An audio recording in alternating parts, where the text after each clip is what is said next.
2 minutos.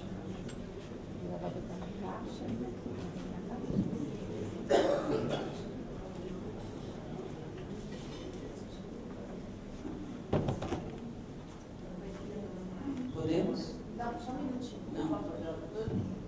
Tá bom.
Obrigada, Ana.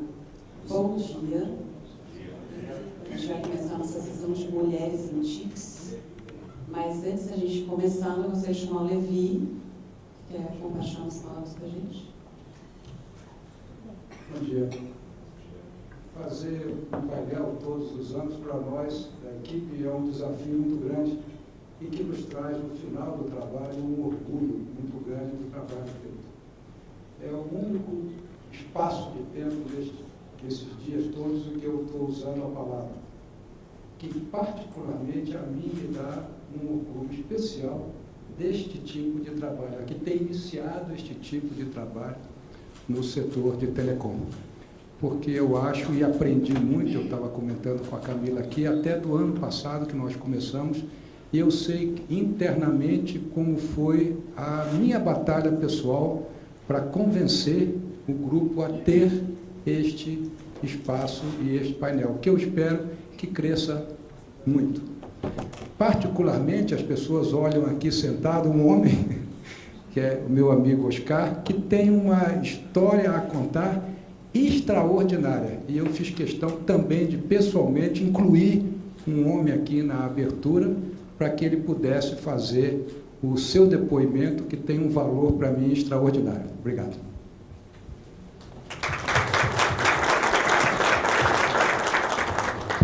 Obrigada, Levi. Acho que a gente, então, vai começar com os caras. Antes, eu só queria apresentar a mesa, se vocês me permitem, com muito orgulho. A gente tem Elisa Prado, diretora de comunicações da Vivo. A gente tem a Miriam Wiener, que é, vamos lá fazer lição de casa, diretora de serviços de telecom da MCTIC. A Uana, que é responsável de diretora digital e analytics da TIM. Oscar já foi apresentado. A gente tem a Maria Tereza, engenheira, importante, diretora executiva de governo da Embratel. E a gente tem a Suzana Santos também, que é, além de presidente do eFuturo, é diretora de comunicações da Oi. Oscar, por favor, abre o nosso painel. Eu sou a Jorge Esbrana. Essa coisa de moderador é nova para mim. Jorge Esbrana, sou vice-presidente de marketing, comunicação e relações institucionais da Ericsson, da América Latina. Bom dia a todos. Eu estou vendo aqui que tem muitos amigos, amigas aqui no painel. Queria agradecer ao Levi e à Tereza por terem me chamado para fazer aqui pelo menos uma abertura. E o motivo que eles me chamaram é porque eu publiquei esse livro, que está aqui, chama Camila Conta a Sua História.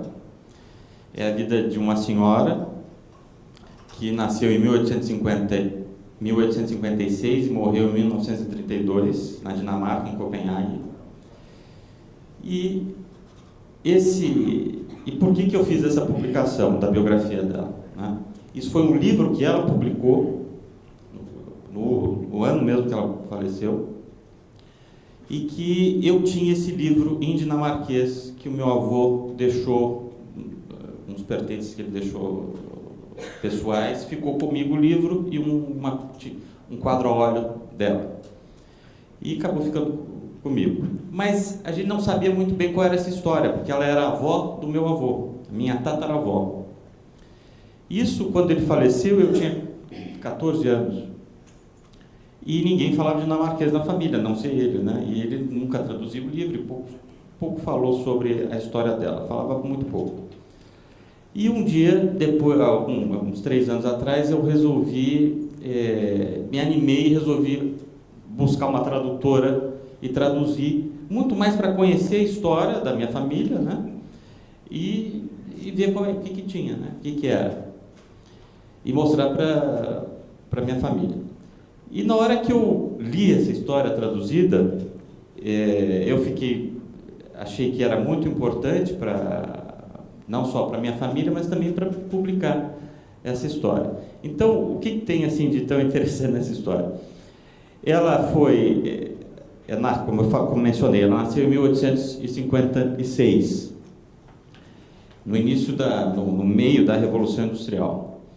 Ela foi uma mulher que nasceu numa família próspera no interior da Dinamarca, mas que decidiu se casar com uma pessoa que a família não gostava muito e que não tinha muitas condições de sobrevivência nem nada tal. Ela decidiu, de forma bem independente, casou com essa pessoa.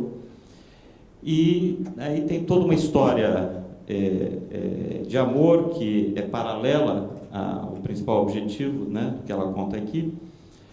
Mas o fato é que ela que tem que começar a ser o arrimo de família e começar a trabalhar, e foi trabalhando desde camareira, N atividades, costureira, enroladora de charutos, e vai indo até ela ser zeladora. De zeladora passou a ser administradora de um conjunto de prédios, e o assunto foi crescendo, ela se tornou proprietária.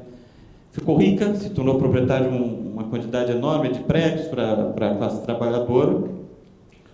Ela entra no trabalho assistencial, fazia muito ajuda assistencial, e ela, eu não vou dar spoiler, né, mas eu tenho que falar, senão não tem graça, né? E ela, no final, quando ela decide que quando o filho fizesse 18 anos, ela teve um filho, ela ia separar do marido e seguir a vida dela.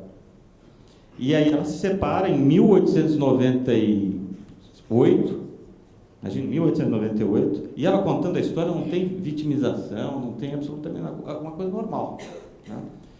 Se separa, reencontra uma paixão da adolescência, casa com essa paixão da adolescência, e depois, e essa é a história de amor, porque ela conhecia, aí tem toda uma história bacana, porque ela conhece, o cara era cobrador de ticket de trens, enfim, tem todo um contexto, mas logo em seguida ele morre, depois de 2 anos, 3 anos de casamento. E aí ela fica muito mal, etc., e estava começando a aparecer o Partido Socialista, Democrata Socialista da Dinamarca. E aí algumas senhoras envolvidas com isso procuram ela, para ela ver se ela entraria na política, né? Ia ter a primeira eleição lá na Dinamarca em que a mulher poderia votar. Ainda não era nem para deputada nem nada, era eleição para coordenar fazer parte como se fosse um plano de ajuda, de assistência social de Copenhague. E aí ela começa a vida dela com 50 anos, a vida política dela. Ela passa a se dedicar completamente à atividade política. E fica, e depois, quando pode ser deputada, ela é deputada, ela fica com mandatos aí até a morte dela. Ela junto com outras mulheres, participa da definição de que existiria o Dia Internacional da Mulher. Foi numa conferência, a segunda conferência internacional da mulher em Copenhague, em que foi definido isso. Ela estava representando a Dinamarca. Isso depois também teve uma participação grande na Primeira Guerra Mundial, teve a primeira Conferência Internacional da Mulher pela Paz em Haia, em que ela foi representando a Dinamarca, e tem todo um histórico de todo o processo e a luta pelo direito da mulher, pelas condições de trabalho da mulher com criança. E aí, enfim, é muito interessante a gente ver que muitas das discussões que nós estamos travando ainda hoje, né, no século XXI, ela, no século XIX, estava discutindo as mesmas coisas, só com uma situação ainda mais precária, mas, assim, não é muito diferente do que a gente está vendo hoje, né? Em termos de discussões e de diálogos. É evidente que nós demos um salto gigantesco. E, então, na hora que eu li toda essa história, eu falei, bom, não dá para ser só para minha família isso, né? Então, procurei fazer esse resgate dessa história e fazer uma publicação. Eu acho que é interessante que, ao final o último parágrafo, quase, o penúltimo, ela fala o seguinte: olha, eu só estou escrevendo esse livro porque eu quero que as mulheres saibam que elas podem fazer tudo isso que eu fiz, têm condições, elas precisam se empoderar da situação e não simplesmente deixar de fazer porque algum homem vai fazer por ela. Então, é uma mulher que deixou um exemplo enorme, foi uma das primeiras políticas do mundo, teve uma atuação extremamente discreta, em termos de... as fotos que eu tenho aqui no livro, eu consegui todas na internet, mas não é tão fácil de achar, porque eu pesquisei bastante. E também o que foi muito interessante para mim, do meu ponto de vista pessoal, é que eu tive que mergulhar, eu fiz pesquisa, fiz uma apresentação até extensa aqui sobre ela, sobre o cenário político e etc. E eu tive que mergulhar para entender o universo feminino. O que foi também muito positivo para mim do lado pessoal, com relação... Eu tenho 2 filhas e minha esposa, então, e para o lado da minha família originária também, só tenho 2 irmãs, 2 primas. Então, eu, no fundo, sou o único homem ali do grupo, né? E, então, me ajudou a compreender uma série de coisas, porque eu tive que pesquisar, tive que ir atrás disso, e, inclusive, de relacionamento com as minhas filhas. E uma coisa também que eu acho que é bem interessante é que, conforme a gente vai se aprofundando, percebendo essas demandas da sociedade, essas demandas da mulher, e a gente pesquisando tudo isso, a gente começa a ver nos traços, eu vejo das minhas filhas, a importância do processo de educação com elas, né? Porque também, às vezes, a gente acaba, ao educar os filhos, a gente tem muita coisa cultural que vem das gerações anteriores, né? Dos pais. Meu pai, por exemplo, é extremamente machista. Então, isso me ajudou muito nesse processo de compreensão do universo. E também outra coisa curiosa, tem todo esse conjunto de mulheres dentro da minha família. No entanto, só o único descendente homem dela conseguiu, que foi atrás e teve interesse em fazer isso. Então, essa é a curiosidade, e que quem tiver interesse, vale a pena ler um livro rapidinho de ler, fácil, prático. Né? Apesar do spoiler. Já contou até o final, né, da história. Ok?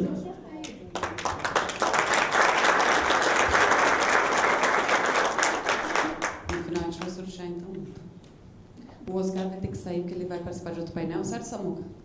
Então, que é agora. Então, Oscar, super obrigada. E eu acho, como disse o Levi, é emblemático a gente tê-lo aqui com a gente no painel para a gente poder começar a discutir e trazer o homem também para a discussão. Obrigada. Bom, começando, eu queria só algumas palavras aqui no começo que a gente combinou. Primeiro, vai ser um bate-papo, tá? Ninguém aqui tem apresentação. A nossa ideia realmente, quando a gente se reuniu, foi fazer de forma leve. A ideia não é levantar a bandeira de mulheres são melhores, ou não é essa. A ideia, acho que como o Oscar estava trazendo, o Levi, é a gente mudar esse panorama e mostrar que a equidade, no fim do dia, ela faz sentido. A gente ter essa diversidade, seja em conselhos, seja na força de trabalho, ela traz melhores negócios. Não é porque um é melhor que o outro, é simplesmente porque a combinação faz bem. Então, vai ser um bate-papo mesmo. A gente dividiu aqui nossa temática para minimamente a gente se organizar em 3 temas, em 3 verticais. Então, a primeira, até para a gente pensar de como que a gente traz as meninas, né? Como que a gente traz mais meninas desde a base, desde escolas, universidades, para que elas possam entrar, enfim, na nossa indústria, né? Então, essa vai ser a nossa primeira vertical aqui de discussão. A segunda é como que a gente não só atrai essas meninas, essas mulheres para o setor de TIC, STEM, como a gente chama, e também mantê-las na nossa indústria, né? Para a gente evitar a evasão de mulheres no mercado de trabalho, principalmente na nossa indústria de tecnologia. E a terceira vertical que a gente quer discutir, trazer aqui para esse bate-papo, é como que a gente também faz esse crescimento, né? Então, como que as mulheres a gente consegue cada vez mais colocá-las e ter mais mulheres em posição de liderança, em conselhos de empresa. Então, se a gente olhar aqui um dado que a gente levantou, em 2017, apenas 25% dos cargos executivos foram ocupados por mulheres no mundo. E no Brasil, mais da metade das empresas não possui uma única mulher no seu conselho. Esse é um dos dados que a gente quer só trazer aqui para dar um panorama. Então, a gente dividiu esse bate-papo em desde a base, como atrai, como retém, e como que a gente faz esse crescimento. E para isso a gente tem essa turma fantástica aqui para trazer alguns dados e discussões para a gente. E a gente vai começar com a Miriam, que a gente não combinou, porque olha que como a vida real, né? A vida como ela é. A gente começou a conversar por e-mail, depois a gente foi pelo WhatsApp, super eficiente, aliás, no WhatsApp, respeito do que dizem. Hoje mesmo tomamos café e a Miriam não pôde participar do café da manhã porque, como uma mulher executiva, etc., ela teve que levar os filhos da escola e ela chegou em tempo do nosso painel, mas a gente já tinha combinado. Então, a ideia é que a Miriam vai trazer um pouco de dados, etc., do Ministério para a gente poder começar a parte de como trazemos as mulheres. Bom dia. Agradeço a oportunidade de participar desse painel. Eu acho que a temática é da mais absoluta relevância. E, de fato, eu diria que esse não é um problema unicamente brasileiro, né? Quando eu me preparava para esse painel, eu olhei alguns documentos internacionais, documentos da OCDE, documentos do Fórum Econômico Mundial, e realmente existe uma disparidade global na presença entre homens e mulheres em TICs. Países como a Finlândia, a Suécia, que são líderes em termos de igualdade de gênero, possuem essa disparidade. E isso tem raízes muito profundas, muitas vezes associadas realmente aos temas de educação básica e a forma como as mulheres são incentivadas e inseridas nesses temas. A gente recentemente lançou um programa no MCTIC voltado para o empreendedorismo feminino de base tecnológica, vou falar um pouquinho mais sobre ele depois. Mas, ao fazer a pesquisa para identificar por que as mulheres estão ausentes nesse ecossistema, a gente leu papers que indicavam que, desde a mais tenra idade, as meninas são mais incentivadas a atuar em disciplinas ligadas às letras, por exemplo, ou aos cuidados com os outros, do que em disciplinas ligadas às ciências exatas. É interessante que meninas com mais ou menos 5 anos, 6 anos, elas têm um desempenho melhor em disciplinas ligadas às letras do que a matemática. E os meninos se dão melhor em matemática do que em letras. Entretanto, as meninas se dão melhor em matemática que os meninos, ou seja, elas são superiores em vários aspectos, tanto nas disciplinas ligadas à comunicação, como também aos números, porém, as crianças são incentivadas a perseguirem aquelas matérias nas quais elas têm mais facilidade.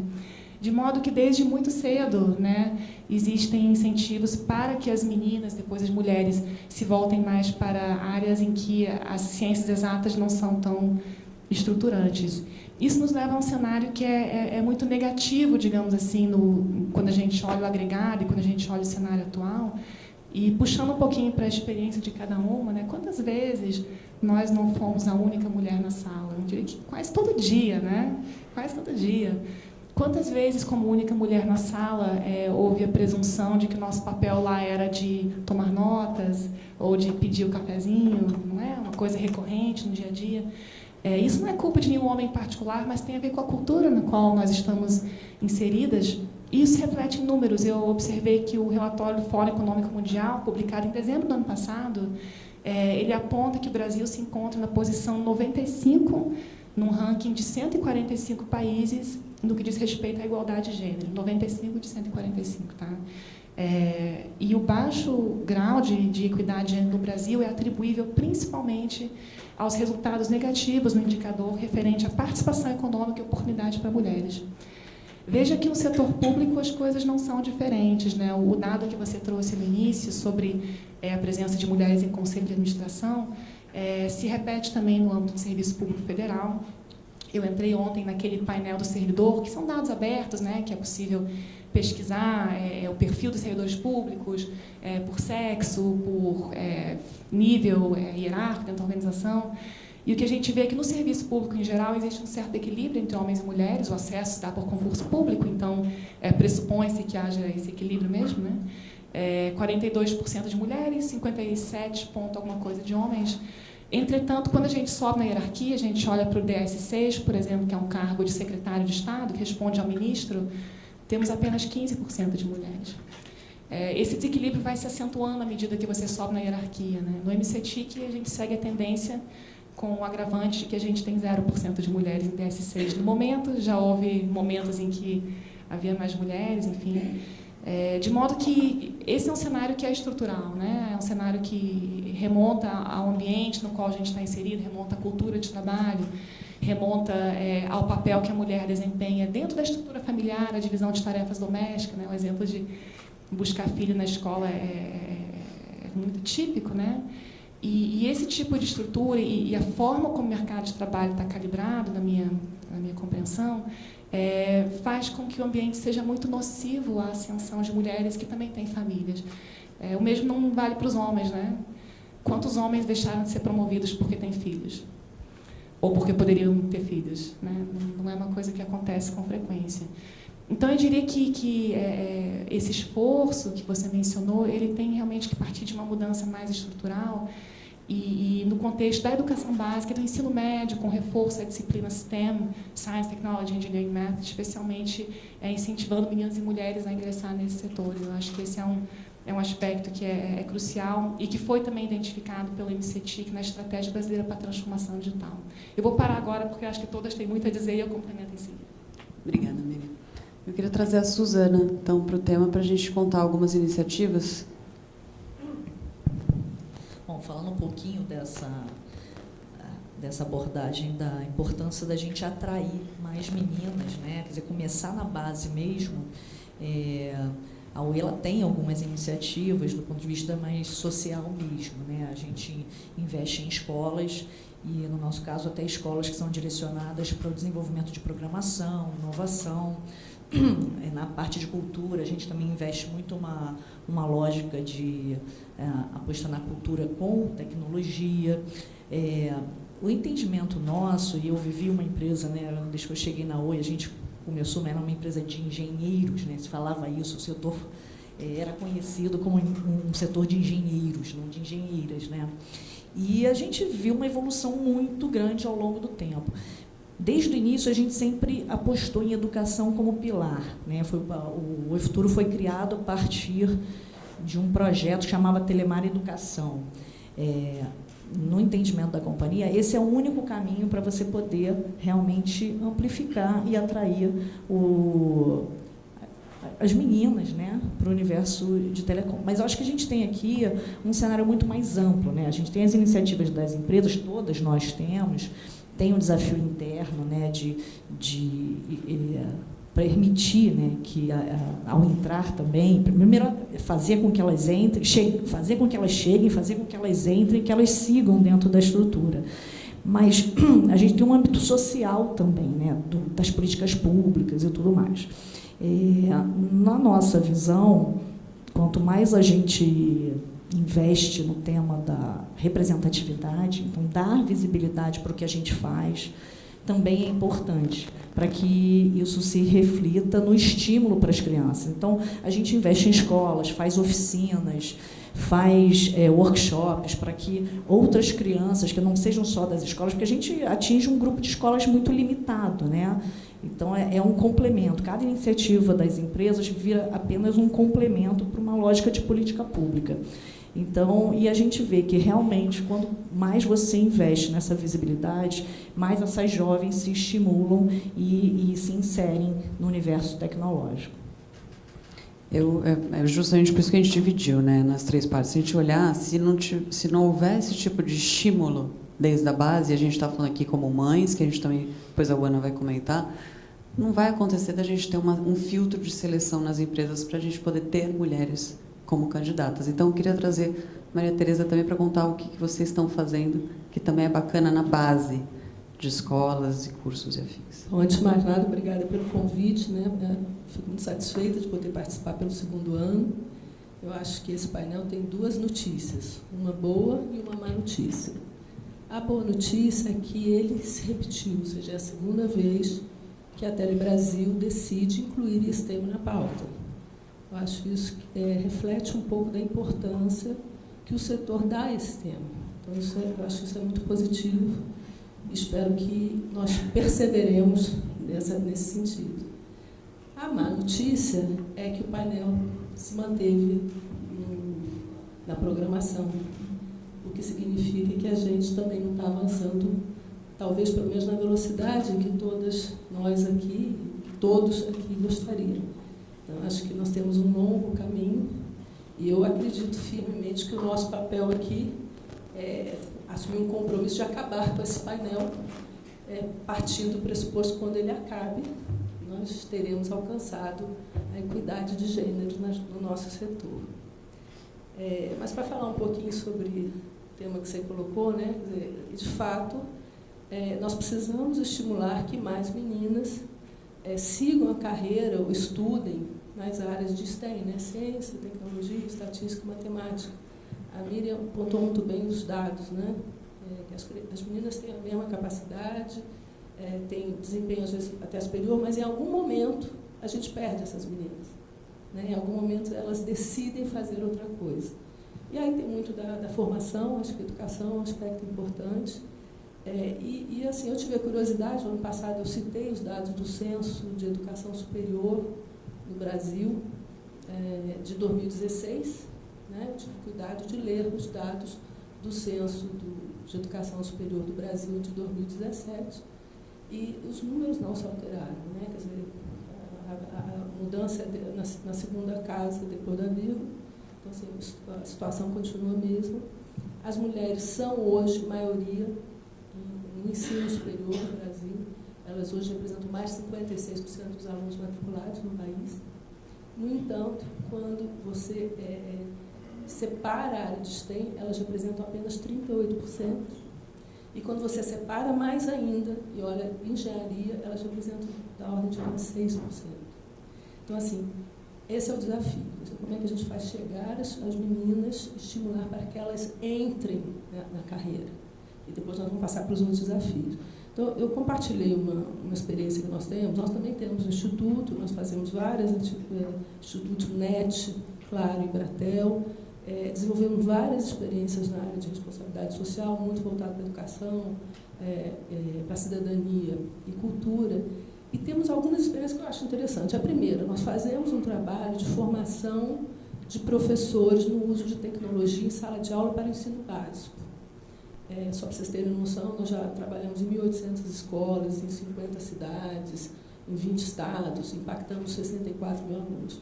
Qual é a conclusão dessa fase? Nós estamos trabalhando com as crianças, conforme a Miriam falou.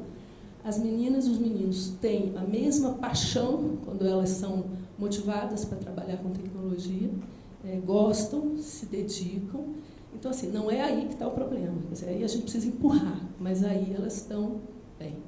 Nós temos um outro projeto, que é um projeto de dupla escola, em que nós pegamos escolas já no ensino secundário e que nós procuramos formar técnicos da área de telecomunicações. Esse projeto começou já há alguns anos, em 2014, já estava implantado em uma determinada escola no Rio de Janeiro, que serve como um excelente laboratório, na Pedra de Guaratiba. E aí, quando começou, 70% dos alunos que aderiram ao programa eram meninos, isso em 2014. Hoje, 60% dos alunos são meninas.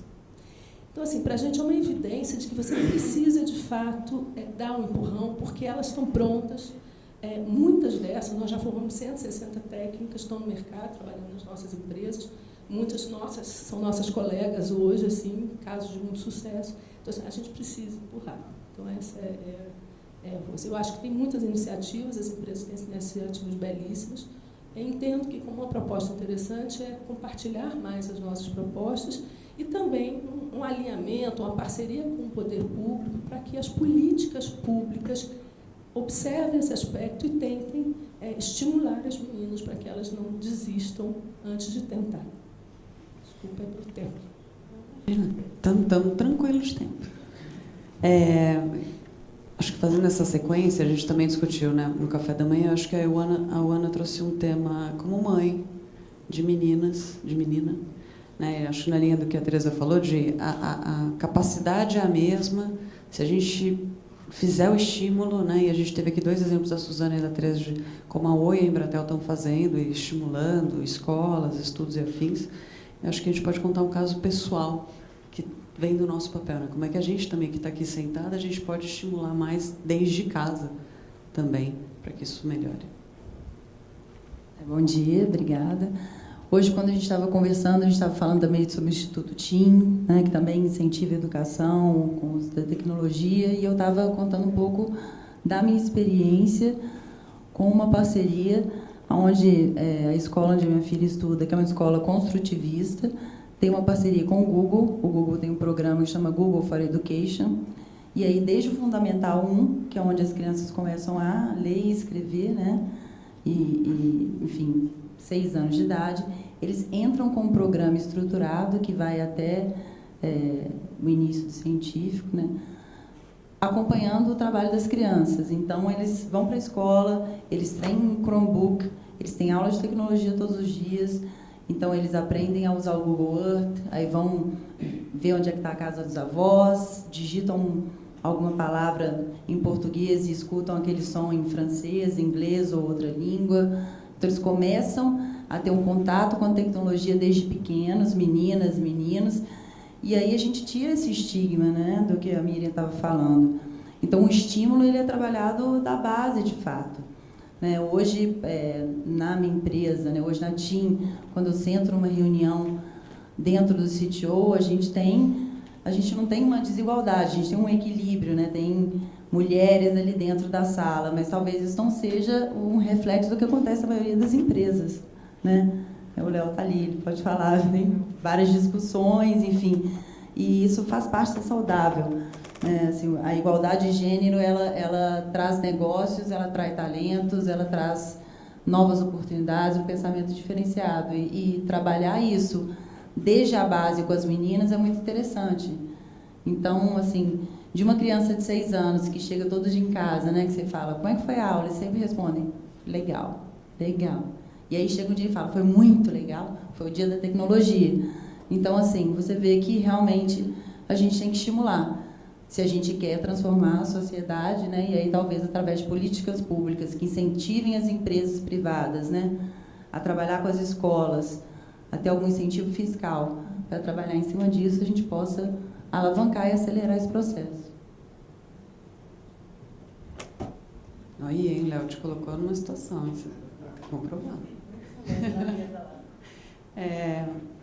Nessa linha, a gente vai, a proposta é que a gente vai para o nosso ponto 2, de novo, né? A gente faz tudo junto e misturado, provavelmente em algum momento a gente vai, porque as três verticais estão muito conectadas, mas no ponto 2 que a gente pode atrair e reter esses talentos, até referenciando um ponto, eu falei com o professor Marcelo do Inatel, que para mim é uma referência no sentido de ser o primeiro, uma instituição que teve engenharia de telecom aqui no Brasil, e eu pedi para ele os dados. Eu falei, como é que era 10 anos atrás engenharia de telecom e como que é agora? Então, o professor Marcelo me falou que há 10 anos atrás, em engenharia de telecom no Inatel, eram 15% mais ou menos de mulheres, e hoje, em 2019, a gente está em 28%. Né? Cresceu? Cresceu. A gente está falando de 10 anos, já é um passo. Mas acho que, como disse a Teresa, a gente espera mais, né? Que a gente possa realmente ter mais mulheres, porque são essas meninas do Inatel e de outros institutos que virão para os nossos processos seletivos e que a gente vai poder fazer, no fim, essa atração de talento e retê-las dentro da empresa. E, com isso, eu queria trazer a Elisa para falar um pouquinho para a gente como é que vocês trabalham isso na Vivo. Dá alguns exemplos para a gente e da tua visão. Em primeiro lugar, eu queria agradecer o convite para estar aqui com vocês. É uma discussão que, para mim, é muito cara, muito importante. E eu queria trazer aqui para vocês mais uma visão também do que está acontecendo hoje. Nós estamos vivendo uma revolução muito grande em todas as áreas, em todos os setores, e na nossa área, tecnologia, é muito grande. E tudo isso é uma revolução que veio com a internet, com as redes sociais.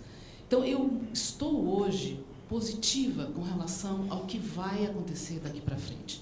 Nós temos uma geração passada que tem muitos vieses inconscientes, que acreditam que a mulher é isso, que a mulher não pode, porque a mulher não pode subir em poste. Hoje ouvi uma história dessa no café da manhã. A mulher não sobe em poste. Então, mas que essa discussão ela está acabando, porque as redes sociais estão tornando as pessoas, as mulheres, as funções muito mais abertas, elas são discutidas, elas são trabalhadas, e as meninas e as mulheres, as adolescentes hoje, que hoje têm filhos grandes e são millennials, né? Não existe mais essa discussão de que a mulher pode, a mulher não pode, quem pode é negro ou é LGBT. A discussão está aberta, as pessoas e os jovens eles estão muito mais abertos para acolher qualquer tipo, né, de gênero, de raça e assim por diante. Aliás, a discussão, esse tipo de discussão, ela é simplesmente alijada do processo, ela não é permitida dentro de casa. Mas eu estou falando, né, de uma sociedade, de um local onde eu vivo, eu vou dizer uma bolha, né? Nós vivemos numa bolha. Nós não estamos falando dessa sociedade que está lá, esses Brasis que a gente não conhece, né? Norte, Nordeste, essa discussão continua e continua ainda muito forte. Mas as redes sociais, e eu tenho certeza que a educação via internet, ela vai nos ajudar muito a posicionar de uma forma muito diferente, muito melhor essa nossa situação das mulheres hoje. Vamos falar bem de gênero, né? Que é o nosso tema aqui. E o que eu estou vendo de muito importante na Vivo, né? A Camila está aqui, Camila é pioneira, né? Estava aqui conosco o ano passado, ela participou dessa mesa também, e ela trouxe, não só ela, mas como um grupo dentro da empresa, são líderes da empresa que trouxeram esse assunto. E aqui eu vou colocar um ponto para vocês, que eu estou olhando para líderes aqui, essa discussão tem que partir dos líderes. O líder, o presidente, os diretores da empresa, eles precisam colocar isso como um ponto crucial, né? Porque senão as pessoas não entendem que isso é um fator importante para crescimento. Então, o que nós fizemos lá na Vivo, né? Foi criado há um ano o programa de diversidade. Esse programa ele não está só baseado em gênero, mas ele está nos 4 pilares de raça, LGBT, PCD e gênero, né? E dentro da área de gênero, nós fizemos, acredito assim, como a gente sempre fala, né, Camila, nós estamos no início de um trabalho, né?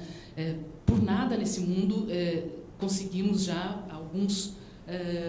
conseguimos algumas metas e estamos caminhando, mas estamos muito longe de conquistar e chegar onde realmente nós queremos estar. Isso é importante a gente colocar. Mas já dentro desse trabalho, o que já foi estabelecido? Foram estabelecidas algumas metas. E eu acredito, e nós acreditamos em algumas metas, porque aí toda a empresa fica conhecendo aonde nós queremos chegar, que, aliás, é um pouco do que nós conversamos hoje. E dentro de gênero, né, nós queremos ter, em 2020, 30% das mulheres como executivas em uma área diretiva, 30% das pessoas fazendo parte desses diretivos, das mulheres diretivos da empresa. Então, isso é uma meta importante. E o que nós estamos fazendo para chegar lá? Nós temos comitês e subcomitês, onde nós trabalhamos a discussão com muita mentoria. Então, mentoria é outro ponto que eu queria levantar com vocês. É muito importante, nós que estamos aqui, que fazemos parte dessa bolha, que a gente traga as mulheres para as discussões, apresentemos para elas, né, as dificuldades, os desafios e o que a gente pode fazer para ajudá-las a conquistar esses espaços. Um outro ponto que eu acho muito importante também é que nós conseguimos colocar dentro do bônus das pessoas, de todos os nossos colaboradores, 5% desse bônus ele está ligado à sustentabilidade e à questão de gênero também.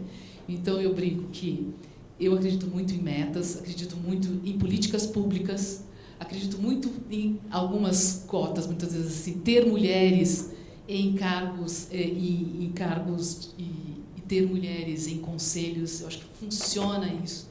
E acredito também que nós que estamos numa posição, nós podemos ajudar as mulheres que estão passando por momentos, né, porque a gente sabe, quando nós estamos naquele momento crescendo, nós estamos com 35, né, é o nosso momento de crescimento na carreira e é também o momento que a gente quer ter os nossos filhos. Então, é esse momento, muitas vezes, que as mulheres precisam de um coach, de uma consultoria. Então, para mim, para fechar a minha fala, é isso, é colaboração, é metas e a gente ajudar essas mulheres que estão também crescendo e querem crescer, né? Obrigada, Elise. E esse foi um tema que a gente comentou no Café da Manhã, o quanto cota, como a gente chama, pode ou não ser um tema polêmico. E a gente combinou de polemizar um pouquinho. Então, na verdade, até fazendo voz à meta que a Vivo tem, se eu falar um pouco da Ericsson, a Ericsson até 2020 também tem a ambição de ter 30% de mulheres no cargo, na verdade, em workforce, ou seja, em força de trabalho, globalmente. A gente no Brasil está em 25%.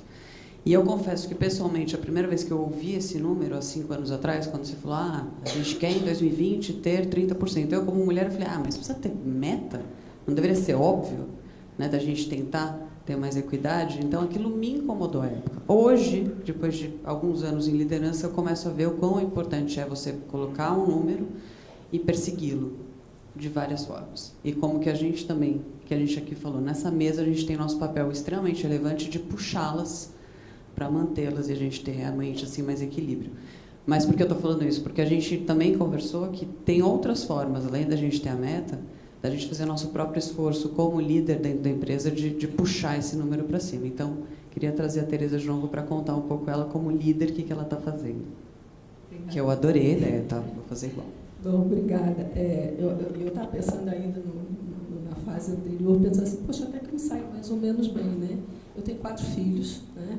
2 meninas e 2 meninos, 50-50, né? Um é engenheiro, outra é engenheira, um é químico e outro é economista. Eu acho que eu me saí bem nessa missão de tentar estimular as meninas para uma carreira mais nessa área, e não houve nenhuma interferência da minha parte, a não ser assim, permitir que elas exercitassem as suas preferências, né? Mas voltando a isso que você falou, né, hoje nós estamos dentro da nossa organização trabalhando num programa, que é um programa de Conecte-se com a Diversidade, que trabalha em 5 eixos, que não são objeto, gênero, PCD, geração e 2 outros, um LGBT. E no caso do gênero, né, nós estamos, nesse momento, terminando uma fase longa de mudança de cultura das lideranças, né? Todas as lideranças estão passando por um momento de coordenado por profissionais experientes, de discutir a questão da diversidade dentro da organização, de forma bastante global. E a diversidade de gênero é um tema bastante presente. E isso é baseado em números, né? Se mostra as estatísticas, se mostra os nossos modelos de liderança, o nosso modelo de seleção, e isso tem sido discutido. Hoje, na nossa organização, para vocês terem noção, assim, como um todo, nós temos 35% de mulheres na organização toda, né? E 65% de homens. E na liderança, em funções de liderança, hoje nós temos 28% de mulheres e 72% de homens. E aí, assim, a gente enxerga claramente que há um espaço para um maior equilíbrio, né? As discussões, em todos os grupos em que essa discussão ocorreu, as lideranças entendem que diversidade é importante, diversidade faz diferença na organização, diversidade gera resultado. Nós estamos falando, gente, nós estamos falando aqui, vamos agradar e colocar a mulher, o negro, o LGBT. Não, isso impacta o resultado das nossas empresas, das nossas organizações, isso é provado pelos estudos, como eu até vou citar. Mas, se é importante, se a gente entende que isso é relevante, o que tem que fazer?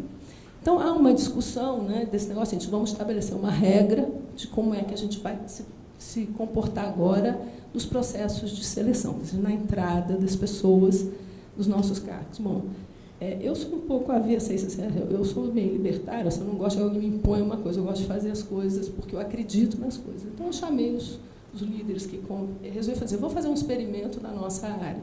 Chamei os líderes que trabalham comigo, eles estão aí, se eu estiver mentindo, eles podem dizer. Apresentei os números da nossa área para eles e perguntei se aquilo fazia sentido, se era importante, por que eles achavam que essa diferença acontecia. Gente, as respostas são fantásticas, né? Porque justificativa, nós somos craques em arrumar justificativa. E aí eu os desafiei no sentido seguinte, olha, a gente vai ter 2 caminhos, alguém vai impor para a gente o que fazer, ou a gente vai poder tomar a decisão se a gente quer mudar esse status de coisa. Então, isso já tem 1 ano, então nós estamos 1 ano já num processo em que esse assunto já está discutido com eles, e eles estão agora exercitando, né, como fazer esse processo de seleção de uma forma mais equânime. Estamos chegando na hora de medir de novo, né, a gente está acompanhando, mas vamos fazer um novo cenário, para, de fato, descobrir o seguinte, nós mudamos a partir do momento que nós entendemos que essa questão é importante, e essa mudança se refletiu no resultado. Então, acho que a segunda questão que nós estávamos falando é a seguinte, olha, se vai ter cota, não vai ter, eu acho que é uma discussão super interessante, mas eu acho que antes de ter cota, a gente precisa medir. Quer dizer, eu acho que o nosso setor aqui, de fato, precisa avaliar como é que nós estamos. Porque se a gente não sabe onde a gente está, a gente não vai definir onde é que a gente quer chegar. E a gente vai poder se comparar e ver as boas práticas e compartilhar isso tudo. Então, essa é a experiência que eu estou fazendo. Eles estão aí, inclusive, né? Então, vamos ver o resultado. Obrigada. Até um pedido já formal, aproveitar que o Levi está na sala, que a gente gostaria muito de começar a ter essa métrica, né? Da gente, dentro do nosso setor, conseguir ano a ano acompanhar o quanto a gente está conseguindo crescer o número de mulheres na força de trabalho dentro da nossa indústria, e a gente conta muito com o Telebrasil para isso. Eu queria trazer a Uana aqui para contar alguns dados que a gente também falou sobre essa questão de equidade, né, para fomentar em cima de números. Assim, um setor tão pressionado por margem, né, por resultado, e mercado, uma concorrência, né, tão feroz. Um estudo que a McKinsey fez em 2017, ela fez um estudo com empresas no mundo inteiro, e, olhando os resultados dessas empresas, a separação e o equilíbrio em diversidade de gênero, enfim, em outras categorias também, eu vou me ater à diversidade de gênero, e separou essas empresas em quartis. E as empresas que estavam localizadas no primeiro quartil com melhor resultado, que eram aquelas que tinham melhor equilíbrio em diversidade de gênero, elas tinham 21% maior probabilidade de ter melhor margem EBITDA, e 27% maior probabilidade de gerar maior valor a longo prazo, que seria margem e lucro econômico. Então, a gente está falando de, né, como a Tereza falou, não é uma questão de trazer a diversidade porque, enfim, grátis, né? Não é uma questão gratuita, não é porque está na moda, não é de forma nenhuma uma bandeira que tem a ver com o feminismo, inclusive. É uma questão de resultado. É uma questão de geração de negócios, uma questão, de fato, da gente olhar para o futuro da empresa e ver que aquilo faz sentido, né? que agrega, de fato, valor, e a gente está falando de números. E, ao mesmo tempo, um estudo feito pela Wired Magazine mostra, né, que assim, as meninas, a turma que entra nos cursos de STEM, de quem saem, somente 26% das mulheres que saem entram no mercado de trabalho, enquanto dos homens a gente está falando de 40%. Então, por que isso acontece, né? Assim, o que está acontecendo dentro dos processos, né? Ou como que a gente está atuando nas empresas que a gente não está conseguindo selecionar ou não coloca essas mulheres para dentro, né? Por que elas se formam e também não vão para o mercado? A gente tem que pensar um pouco nisso e atuar. Eu queria completar que isso é algo que nós estamos fazendo também, quando nós fazemos promoção e também fazemos o projeto de seleção de pessoas, nas finalistas a gente sempre tem que ter uma mulher. Então, Isso também já é uma meta e é algo que a gente está conseguindo cumprir, de trazer mulheres para esse time nosso. Então, o fato de a forma também como você faz a seleção e procura as pessoas no mercado, existem também formas de fazer de forma cega, né? Você não saber se é homem, se é mulher, se é LGBT, e isso também ajuda muito na diversidade. Isso é importante hoje, né? Na verdade, a gente ainda falando, né? Conversamos na Erickson semana passada. A gente tenta trazer que sempre tenha no final uma mulher, mas também, de novo, a gente volta para o ponto 1 da nossa discussão. Não tem tantos currículos vindo, né? Então, na verdade, de novo, a gente tem que fomentar na base para que a gente possa ter, no fim do dia, essa seleção equânime, vamos colocar, ou seja, que a gente possa ter, lá o que a gente fala é, se um homem e uma mulher estiverem no final, e os dois realmente forem tão bons, né? Ou seja, os dois sejam igualmente bons para entrar, vamos dar preferência, de repente, para entrar a mulher. Mas o que a gente tenta também é, não vamos priorizar a mulher pela mulher, porque daí a gente tem um número a mais, porque daí não faz sentido. Mas, de novo, a gente tem que trabalhar a base. Suzana, quer comentar mais um pouquinho? Vou comentar, tentando, a gente começou a discussão falando de como é que a gente estimula essas jovens a entrar. E todo mundo aqui pacificado, que é por educação, por uma iniciativa de política pública e das organizações, tentando conectar isso de uma forma melhor e maior e sempre dando visibilidade para isso. Aí tem um segundo momento, que é a atração, né? Contratar essas jovens para dentro das empresas, passar pelos processos de seleção internamente. Como é que a gente faz internamente para que isso evolua? Todo mundo aqui viveu isso dentro das organizações, a gente evoluiu, estamos em patamares que a gente gostaria de estar melhor, mas evoluiu demais, né? Eu mesmo falei que a gente era uma empresa de engenheiro, hoje o cenário é outro, os percentuais são mais ou menos parecidos, mas todo mundo está na faixa aqui acima de 30% da liderança já sendo feminina, em alguns casos um pouco mais, a UI a gente até tem um pouquinho mais, a gente até se distancia às vezes da média global, é até interessante isso. E dentro das organizações, ter políticas claras, diretriz, é um novo momento. Acho que algumas empresas globais já vivenciam isso também em função da situação cultural de outros países. Eu acho que isso está chegando aqui e vai se estabelecer. Eu, particularmente, acho que é bem relevante que isso faça parte de uma discussão mais estruturada.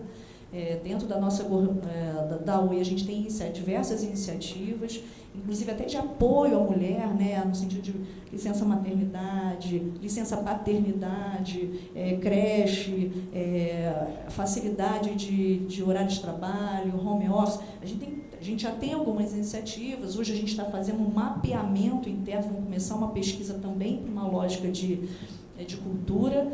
Aí entra a questão dos dados que a gente falou aqui.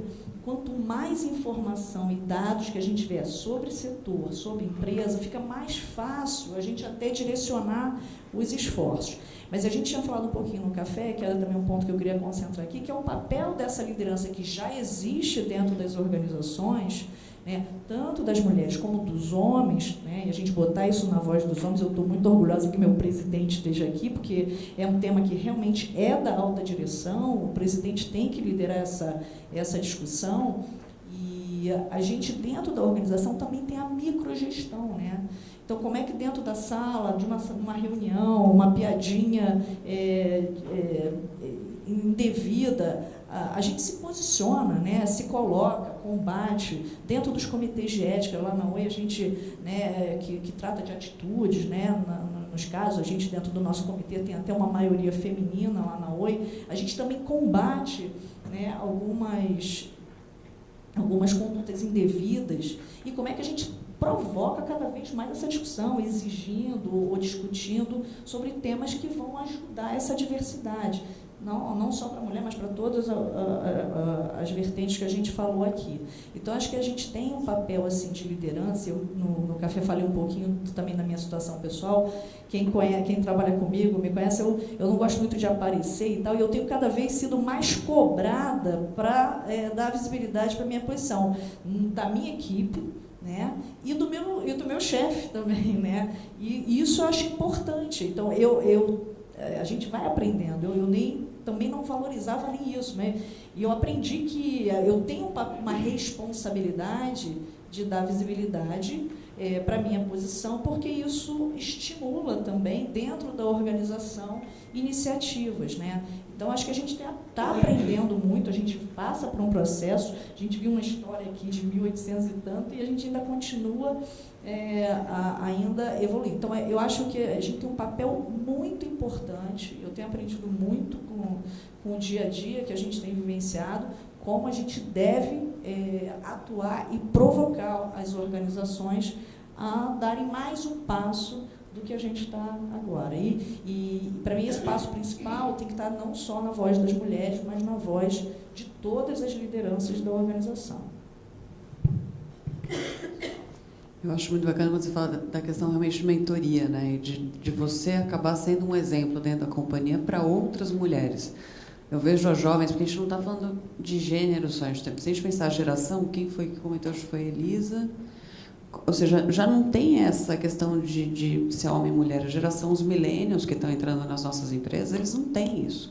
E eu lembro muito, me marcou muito ano passado no FutureCon, que a treinizada que entrou ali na Ericsson, eles olharam ali os nossos, né, o público que estava circulando em todos os stands, e as meninas falaram, nossa, mas ainda só tem homem aqui. Então, para eles, isso é um choque, elas querem combater, e elas já provocaram a mim e ao VP de RH de, não, vamos fazer um comitê de mulheres, e a partir disso a gente discute, vamos trazer mais, e vamos na minha faculdade. Então, levanta-se muito mais a bandeira nessa geração dos milênios do que talvez a gente já levantou, e eu acho que por isso também vem muito do nosso papel de seguir com isso, né? Miriam, você quer complementar essa discussão? Quero sim. Eu quero tocar em 3 aspectos que foram mencionados aqui anteriormente. O primeiro é a questão do aspecto econômico, que foi mencionado pela Alana. Desculpa. No seguinte sentido, um diagnóstico que existe também globalmente é de que a nossa economia está mudando, né? A economia se torna cada vez mais digital e, por conta disso, o conjunto de habilidades que serão necessárias para a inserção no mercado de trabalho também requer um componente digital, um componente tecnológico muito mais acentuado. O que significa dizer que a ausência de domínio de certas habilidades gerará consequências econômicas profundas para a inserção de mulheres na força de trabalho, em termos de empregos mais qualificados, e também para os países de maneira mais ampla, porque, veja, mais de metade da força de trabalho brasileira, por exemplo, é composta por mulheres, de forma que a escassez de mulheres em áreas ligadas à tecnologia também implicará em consequências econômicas mais para frente. Esse tema tem sido explorado em diferentes ambientes internacionais, entre eles G20 e OCDE, que tem anualmente emitido declarações no contexto de reuniões de ministros, enfim, expressando preocupações de que os benefícios da digitalização que os países colherão agora nos próximos anos não sejam compartilhados equitativamente entre homens e mulheres. Essa é uma preocupação que existe em nível global e que tem incentivado essas organizações a proporem que os países adotem políticas públicas para combater essa tendência, né? Um segundo aspecto que eu queria comentar, já dando sequência a essa ideia de políticas públicas e comentando sobre o aspecto de coaching, diz respeito ao programa que eu mencionei na minha fala anterior, voltado para o estímulo ao empreendedorismo feminino, né? Então, lá no MCTIC, das nossas áreas de trabalho tem a ver com empreendedorismo, inovação, e a gente começou no ano passado, ainda no âmbito da antiga Secretaria de Políticas Digitais, a discutir um programa de estímulo ao empreendedorismo feminino, partindo tanto da ação estratégica que constava já da Estratégia Brasileira para a Transformação Digital, como também da constatação de que havia um desequilíbrio de gênero muito grande nesse ecossistema, né? E, novamente, é um desequilíbrio que se repete globalmente, não é um privilégio do Brasil. Lendo a respeito, enfim, pesquisadores que se dedicaram a avaliar por que havia menos mulheres nesse ecossistema, uma questão muito interessante surgiu, que as mulheres empreendedoras eram avaliadas por critérios diferentes dos homens. Então, por exemplo, numa banca em que potenciais financiadores entrevistavam as startupeiras e os startupeiros, os homens muitas vezes eram questionados de maneira positiva. Como você vai atingir mais 1 milhão de clientes? Como você vai fazer para dobrar essa expectativa de lucratividade? Ao passo que as mulheres eram questionadas.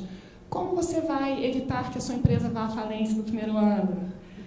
Como você vai conseguir atrair pessoas para esse nicho de mercado tão específico, né? São, enfim, estudos documentados.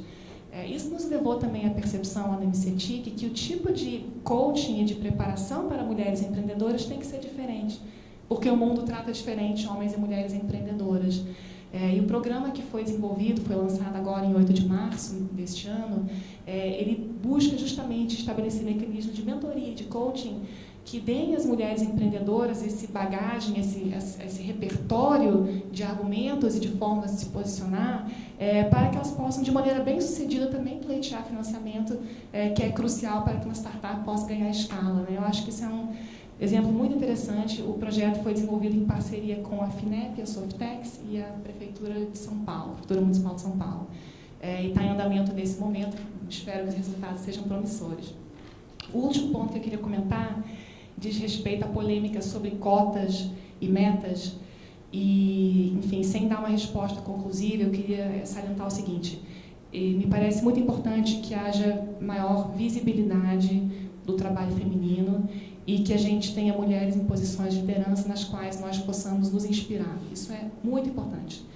Ao longo da minha carreira eu tive chefes, mulheres, líderes que me inspiraram enormemente, e eu acho que muitas vezes, inclusive nós caímos num vício inconsciente de quando pensamos em nomes de pessoas de destaque para compor painéis, para ocupar posições, nos vem à mente 20 nomes de homens e um nome de mulher, né? Eu queria propor como métrica também para esse evento e para nós, vamos elaborar uma lista de mulheres de destaque em tecnologia, em telecomunicações, em TIC. Vamos pensar talvez em ter uma mulher em cada painel, porque elas estão por aí, né? Elas talvez não estejam top of mind, talvez esse esforço consciente nosso de identificar nossas colegas, nossas superiores, nossas subordinadas que têm esse potencial, que têm esse destaque, esse potencial de liderança, é uma coisa que possa ser útil não apenas para esse evento, mas para todas nós que em muitos momentos temos que escolher pessoas para dar destaque, dar oportunidades. O que vocês acham? Acho que topando. Está topado. Né, Levi?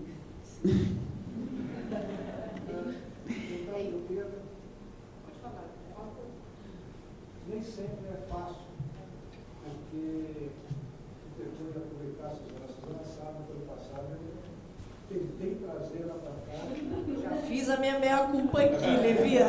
Já disse que eu fui cobrada e estou aqui. Mas é um desafio, vamos lá. Eu fico à vontade para falar, porque ela falou isso aqui, né? Porque ela disse aqui, eu fiz força para que a Elisa viesse também aqui. Conversei com a Cláudia, eu sei. Gabriel, você aqui, falei com a Camila também. Então, nem sempre a gente consegue, entendeu? Porque eu acho que é um desafio bom. Você colocou 2 desafios para nós aqui e eu vou devolver um deles. Um que você colocou foi o que a Telebrasil pode colocar. Nós podemos colocar, nós fazemos os indicadores do setor como um todo. Me apresente o que vocês querem, eu vou atrás e passamos a incluir aquilo que a gente consiga rapidamente colocar e outros a gente pode tentar ir buscar nas empresas e tal e trabalhar para isso. Quem trabalha comigo, trabalhando em tudo isso, quem assistiu a apresentação de abertura ontem, o discurso do Luiz Alexandre, toda a parte visual foi feito dentro de casa pela Mariana Abreu, que é quem lida também com os dados da Telebrasil e nos gera os relatórios mensais e ela pode incluir. Então, eu agradeço a sua intervenção, porque nem sempre é fácil conseguir, mas é um outro desafio colocar uma mulher em cada painel, para o ano que vem. Eu vou trabalhar nisso. Pode ter certeza. Eu vou completar aqui a fala do Levi. Eu acho que a gente tem os desafios assim, pessoais, né? De posicionamento de cada um, mas eu acho que nós devemos cobrar, dentro das organizações, essa visibilidade e representatividade. Ela tem que ser cada vez mais cobrada. E eu falei aqui da minha experiência, que eu fico muito à vontade de falar, porque é a realidade, então é um fato, mas a gente tem vivenciado isso em cada evento que a gente participa dentro da Oi. A gente faz muitos projetos sociais e projetos de cultura e de esporte, e o que a gente vê hoje, esse debate, ele permeia todas as áreas, todas as indústrias. Então, a gente tem tido essa discussão regularmente. De cada projeto que a gente participa, a gente discute qual é a representatividade feminina, de raça, de gênero, todas elas, porque nós somos cobrados por isso. Né? Nós, por exemplo, patrocinando os atletas, nós somos cobrados que as competições deem remuneração, prêmios iguais para todos os atletas. A gente fez parte dessa discussão no surf. O WSL, que é o principal campeonato mundial de surf, ele tinha uma diferença de premiação. Quem puxou essa discussão dentro da WSL foi a OI, porque também estávamos sendo questionados, né?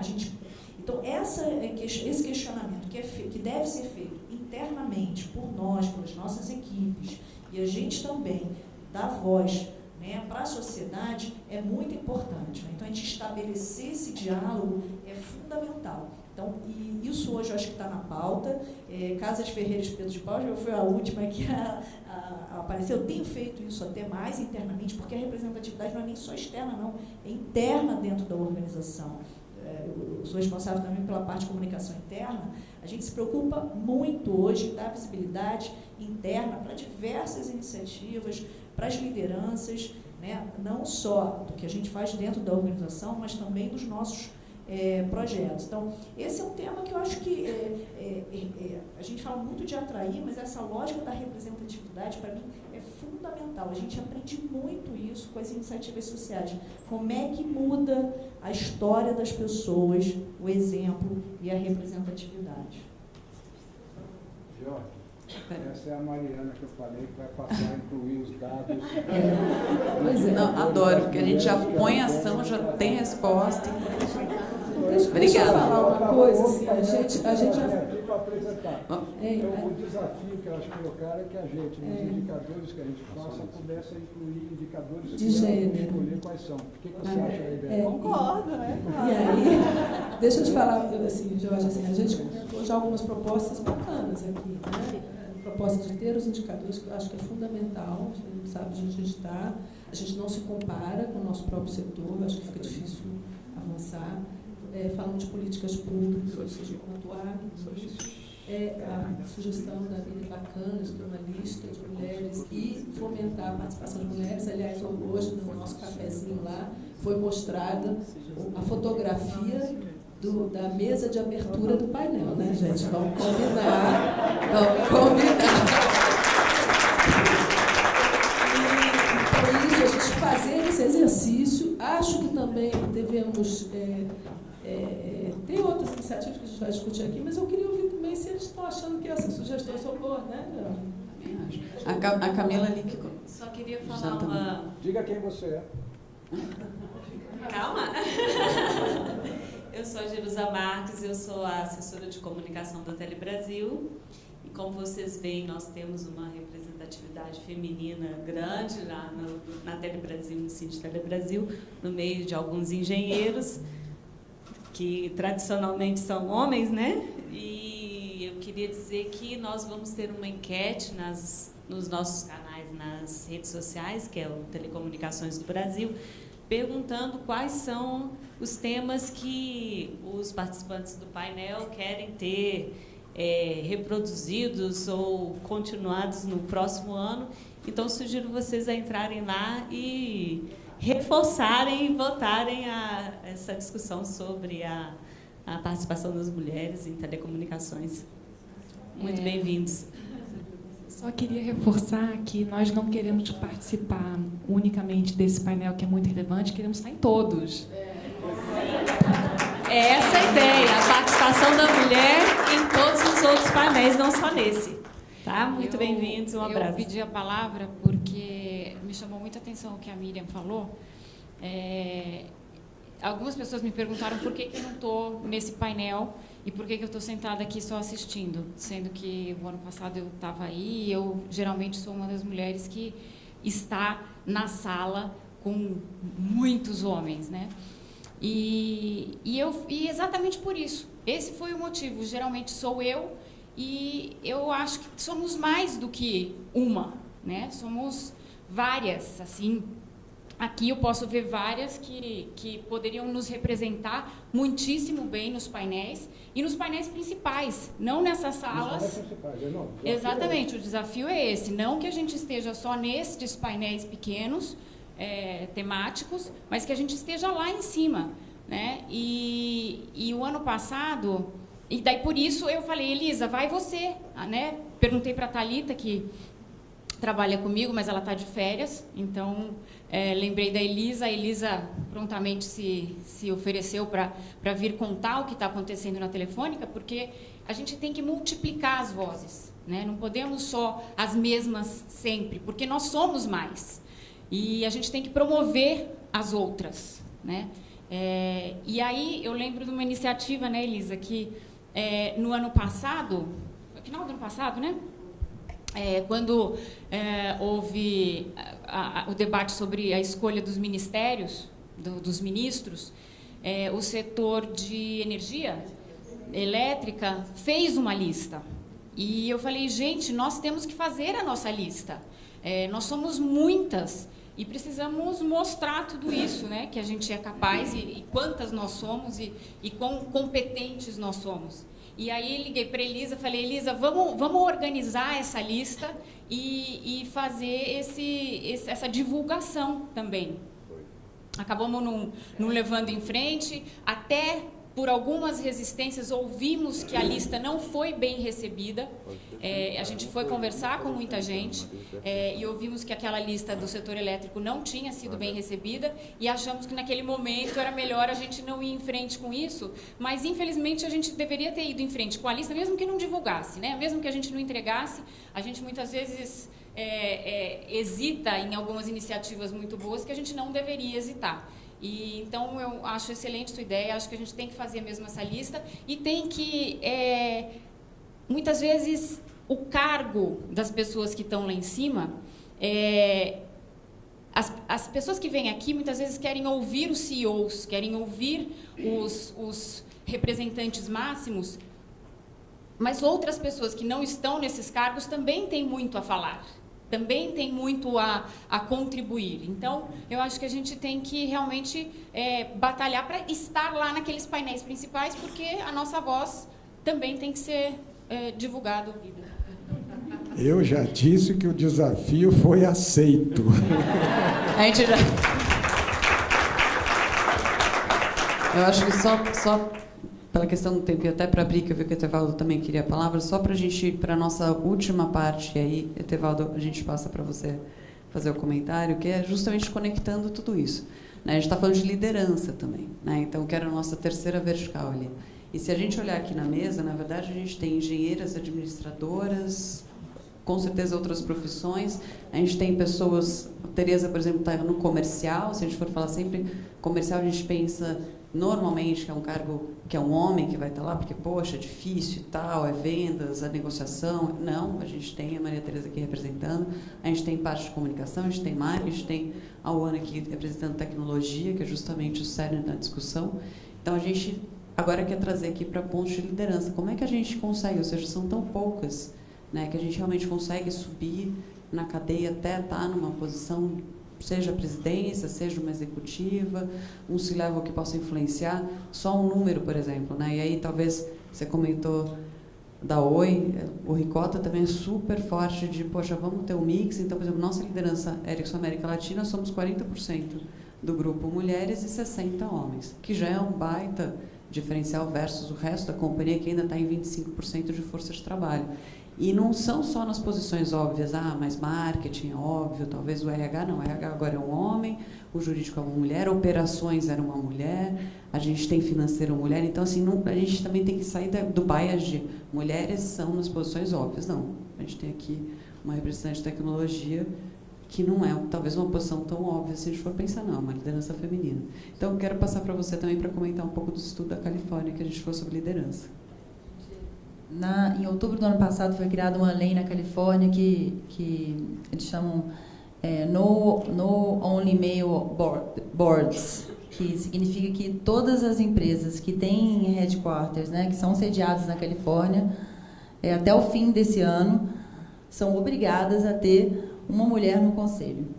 E todas as empresas, né, além disso, todas as empresas que têm pelo menos 5 diretores precisam adicionar pelo menos 2 diretoras até o final de 2021, e aquelas que têm de 6 ou mais diretores precisam adicionar pelo menos 3 mulheres. Por que eles criaram essa lei lá, né?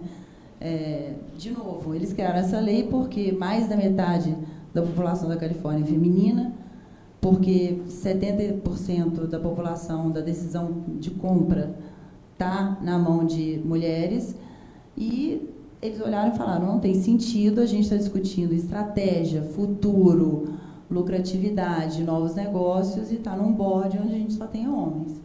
Então, de novo, a gente está falando de negócios. Então, mais uma vez, a gente... E aí, falando um pouco do que a Elisa trouxe aqui, né? Enfim, que é a questão de metas. E aí, talvez, o fato de criar leis, metas, e aí trazendo para dentro de casa também, quando a gente tem metas bem estabelecidas, a gente impulsiona mais rápido, né, a transformação. Acho que é uma questão de acelerar.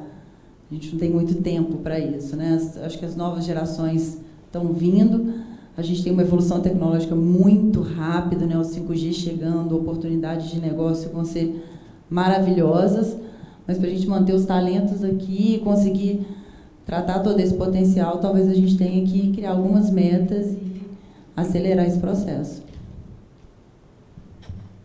Quem quer complementar a questão de liderança, conselho, crescimento nas empresas? Eu queria falar o seguinte, eu acho que é o mesmo desafio da seleção, ou seja, trazer do mercado profissionais do sexo feminino, é o mesmo desafio internamente.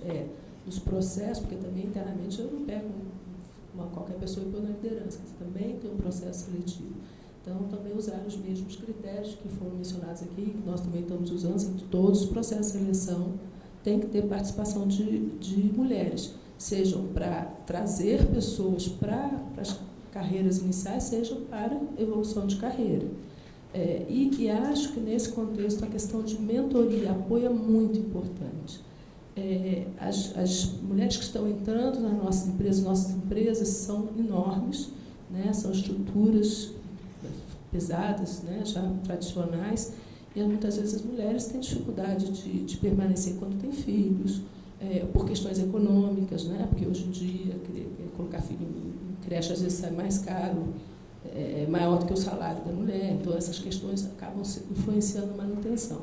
Então, assim, nossa responsabilidade, eu queria chamar assim, a nossa responsabilidade como profissionais em tentar apoiar essas mulheres que entram, fazer coaching, né, fazer uma mentoria para que elas possam, de fato, entender as suas perspectivas e as suas potencialidades, suas possibilidades dentro das nossas organizações. Então, também eu acho que a gente está pedindo para o Telebrasil, para o Cine Telebrasil fazer iniciativas, eu acho que tem uma iniciativa que é nossa.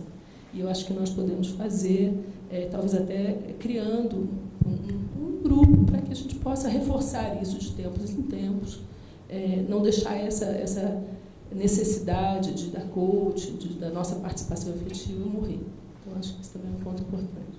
Deixa eu até aproveitar, e antes que a gente passe, a gente tem 10 minutos, só para não fugir, certo, do tempo, e falar que a gente combinou algo que, na verdade, ano passado a gente tentou, quando a gente esteve nessa mesa, Maria Tereza e eu, a gente faz dobradinha aqui. Ano que vem, como disse a Camila, a gente prefere, vamos trazer também outras mulheres para representar. A Elisa também passou para a Miriam, mas a gente se comprometeu, e Elisa, mais que bem-vinda, que estava com a gente ano passado, a Camila, a Cláudia Vegas também se prontificou a estar com a gente gente está aqui, não é um anúncio, porque não é nada formal, mas a gente se propôs a se reunir trimestralmente, minimamente, porque a gente sabe que as agendas são complicadas, tem Rio, São Paulo, Brasília, etc., mas para discutir o tema de mulheres em tecnologia. A gente vai fazer esse ano.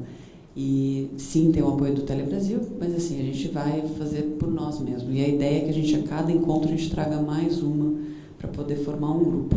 E eu acho que essa lista que foi proposta é uma ideia muito boa, porque também a gente pode promover essa lista para o Levi, né? Para o próximo painel, para a gente ter, né, que essa foto que nós vimos hoje, da abertura, ela tenha pelo menos mais 2 mulheres ali, né? A gente vai aos poucos, mas a gente vai chegar em algum lugar. E é isso mesmo, essa questão da inspiração, ela é muito importante. Eu acho que é um papel de cada um de nós aqui. Vocês, homens líderes, que puxam, né, as mulheres para serem exemplos, e nós, mulheres, também, que, já disse muitas vezes, nós participamos de uma bolsa, estamos numa bolha, né?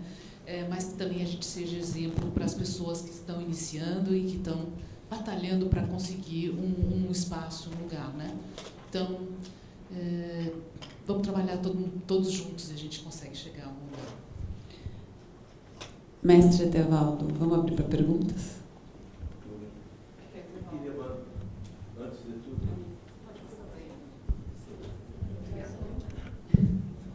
queria primeiro dar a minha impressão sobre este evento aqui. São 63 edições desse Telebrasil, ele vai ficar para a história, porque pela primeira vez nós vimos focalizar o problema da mulher, né, a temática feminina, num setor que sempre foi largamente masculino, não vou dizer machista, mas às vezes também machista. Tá? Eu tenho uma experiência curiosa do ponto de vista de administrar profissionais femininos. A RNT, que vocês todos, os mais velhos aqui se lembram bem, foi fundada em 1979, e um ano depois nós tínhamos uma redação com 10 pessoas, sendo 7 mulheres. Eu só tinha um problema, porque todas elas menstruavam na mesma semana. Tá certo? O que eu aprendi a administrar, esse é um problema que hoje tem muito menos significação do que em 1979. Mas o que eu vi é o seguinte: a qualidade do trabalho delas era, na sua média, era muito superior às redações masculinas das quais eu participei.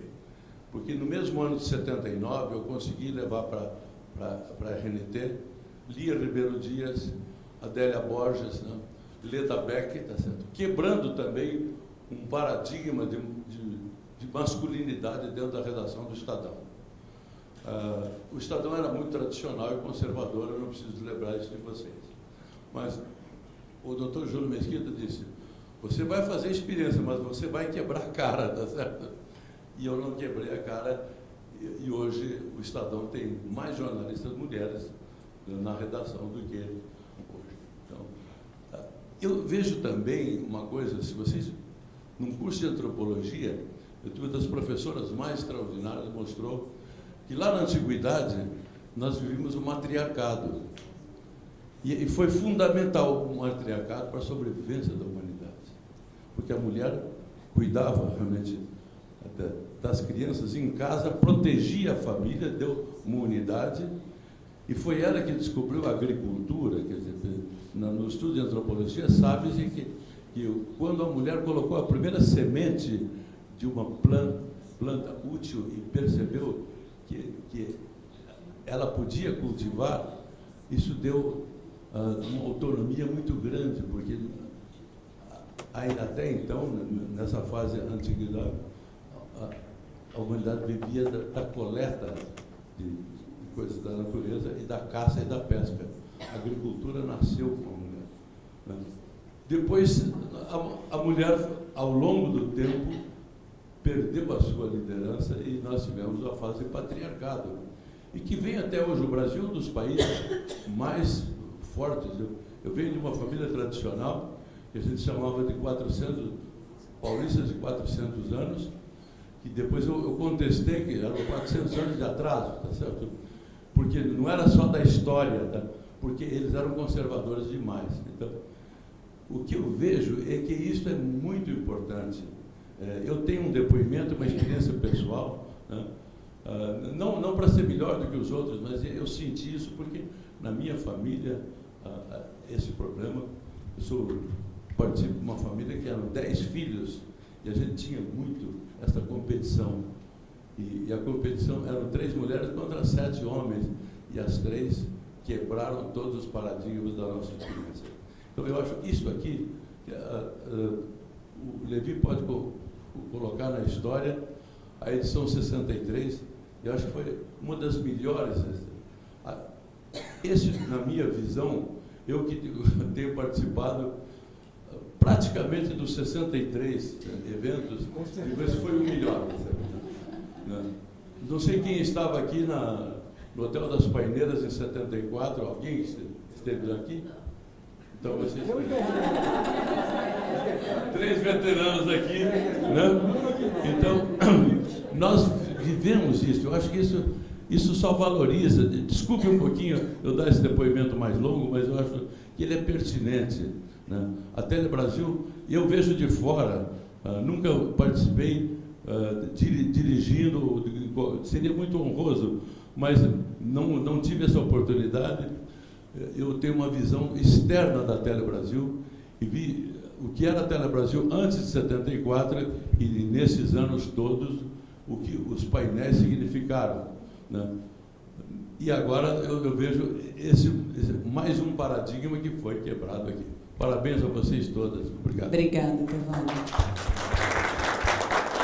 Considerando que temos 5 minutos, acho que vamos tentar aqui resumir as propostas que a gente colocou na mesa, né? Então, a gente realmente busca, olhando de novo, eu quero sempre lembrar disso, não é só a gente trabalhar dentro das que já estão na empresa, mas como é que a gente, como setor e como liderança, a gente vai trazê-las desde a escola, desde a universidade, com iniciativas muito bacanas que foram comentadas aqui. Então, a gente vai trabalhar na base, a gente está se comprometendo como empresa e como pessoa física a fazer isso. Então, essa é a primeira.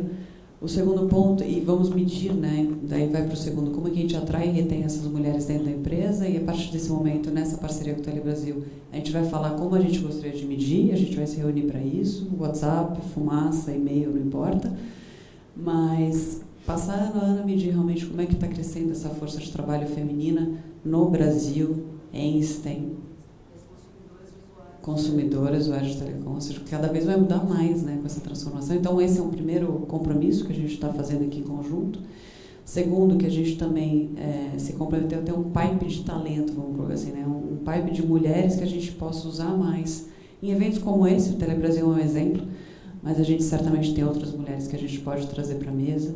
Eu queria só fazer um complemento, que eu já falei, mas eu vou reforçar. A responsabilidade que a gente tem de combater atitudes dentro das organizações.